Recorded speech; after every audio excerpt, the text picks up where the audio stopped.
মৰাণ জিলা ক্ৰীড়া সন্থাৰ এ বি আৰু ইণ্টাৰ স্কুল তিনিখন প্ৰতিযোগিতা আমি ফুটবল প্ৰতিযোগিতা অনুষ্ঠিত কৰোঁ। তাৰে এখন অন্যতম প্ৰতিযোগিতা হৈছে স্বভাৱ কোঁৱৰ সোঁৱৰণী আন্তঃজিলা আন্তঃ club B division football league প্ৰতিযোগিতা। এই লীগখনত এইবাৰ 14টা দলে অংশগ্ৰহণ কৰিছিলে। আমি 4টা ভাগত ভাগ কৰি প্ৰথম স্থানপ্ৰাপ্ত প্ৰতিটো গ্ৰুপৰ দুটাকৈ দল আমি কোৱাৰ্টাৰ ফাইনেল খেল অনুষ্ঠিত কৰিছিলোঁ। তাৰপিছত 4টা দলৰ মাজত আমি ছেমিফাইনেল অনুষ্ঠিত কৰি আজি চূড়ান্ত খেলখন অনুষ্ঠিত কৰিলোঁ।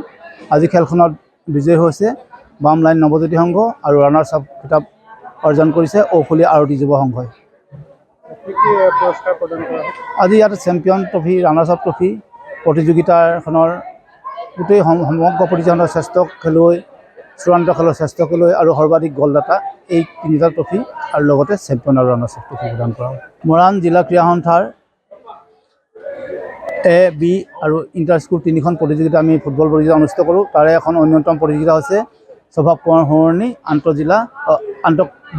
আন্তঃ club B division football league প্ৰতিযোগিতা।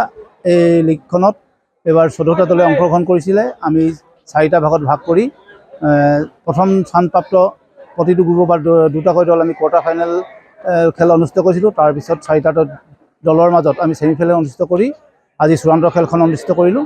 আজি খেলখনত বিজয়ী হৈছে বাম লাইন নৱজ্যোতি সংঘ আৰু ৰানাৰ্ছ আপ খিতাপ অৰ্জন কৰিছে ঔফুলি আৰতি যুৱ সংঘই।